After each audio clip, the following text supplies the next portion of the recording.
We re-enter the new week apparently with an aid package that supposedly is actually going to be passed. That's what everybody seems to think anyway. Democratic and Republican leaders announced just yesterday that they've arrived at an agreement on a roughly $900 billion plan. The House of Representatives will vote on the bill today, according to House Majority Leader Steny Hoyer. The legislation includes much needed coronavirus relief, including a weekly $300 enhancement in unemployment insurance, a new round of $600 stimulus checks, and renewed support for small businesses. What it doesn't have is things like state and local aid, which is described here by Vox as contentious, which I guess is technically true, but only because Republicans hate it. That's weird how something can be contentious if one group is completely unreasonable. But anyway, as well as liability protections for businesses, those have been taken away. And the effort to sort of lock the Fed into not assisting later on this year under Biden also has been punted, at least for now. So, Francesca, you've got a bill after all the back and forths across multiple months and countless tens of thousands of people dying.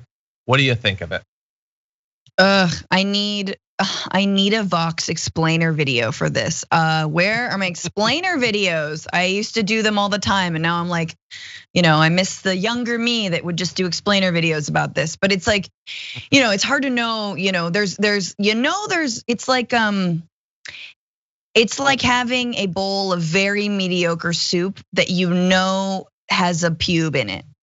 Well, you know what I mean? You're like, I'm gonna eat this soup, but I know there's a few pubes swimming around here, but I'm really hungry. No, because you're hungry, but there's a little bit of a, like a doo-doo nugget hidden somewhere away in this stimulus. The soup is getting worse. I'm just saying, like, this is what it is. It's like you have to eat it. People are hungry. We need more direct payments. We need extended unemployment benefits, but what's in it?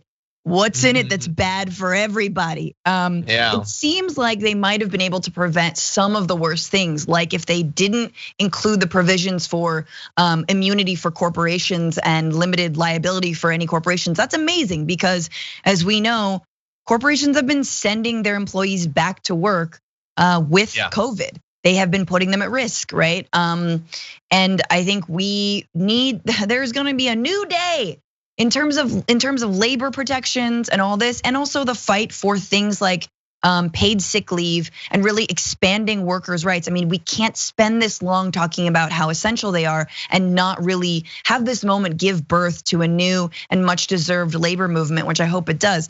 So there's that. I mean, there's something good that it wasn't the worst. Obviously, $600 direct payment and an extended $300 in unemployment is not enough. I know there's an extension in a moratorium on evictions, which is good. I know that there's also money for education in there, which is good. None of it is all that radical, and by radical I mean transformative or helpful, but it's something. Yeah, radical in this context means what it almost always does, which is the bare minimum to meet the challenge. And also impossible at the same time. It's the only thing that would actually meet the challenge. And you're crazy pants for talking about it.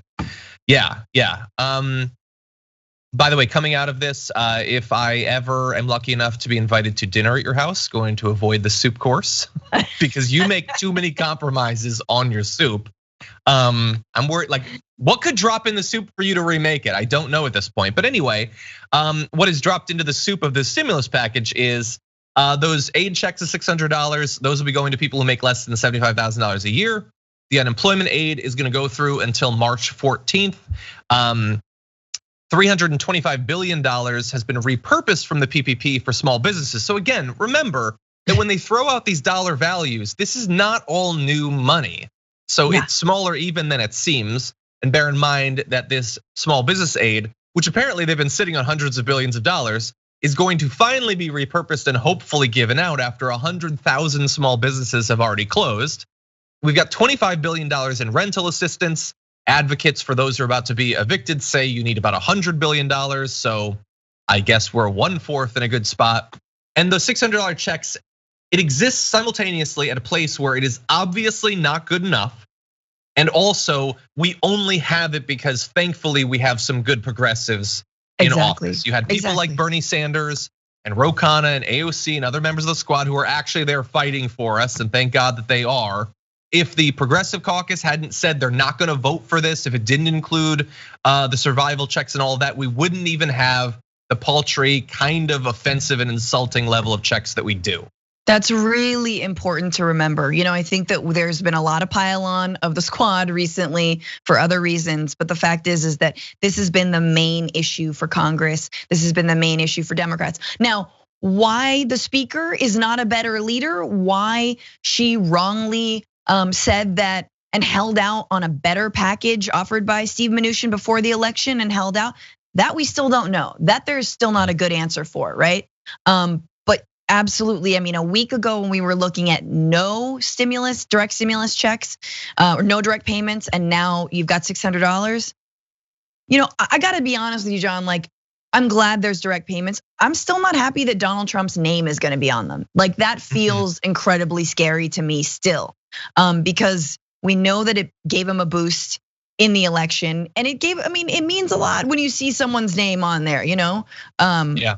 Every time I see like my grandma's name on the $20, check, I'm like, oh, I shouldn't cash this, but I will, But you see the little handwriting, still trying to eke out a little signature.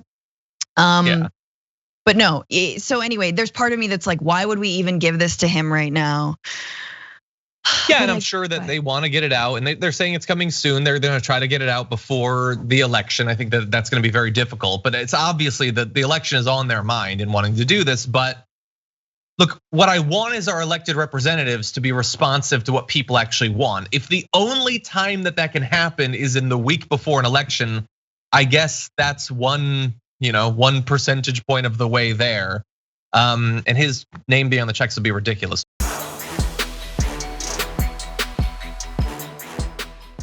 Check out the Damage Report podcast each day, wherever you get your podcasts, whether Pocket Casts or Stitcher or iTunes. You can join me as I give you the news and stories you want, with a range of co-hosts and interview guests jumping in on the fun each day. Again, that's the Damage Report, wherever you get your podcasts. And if you get them at iTunes, don't forget to rate and review. Sometimes I'll read them live on the show.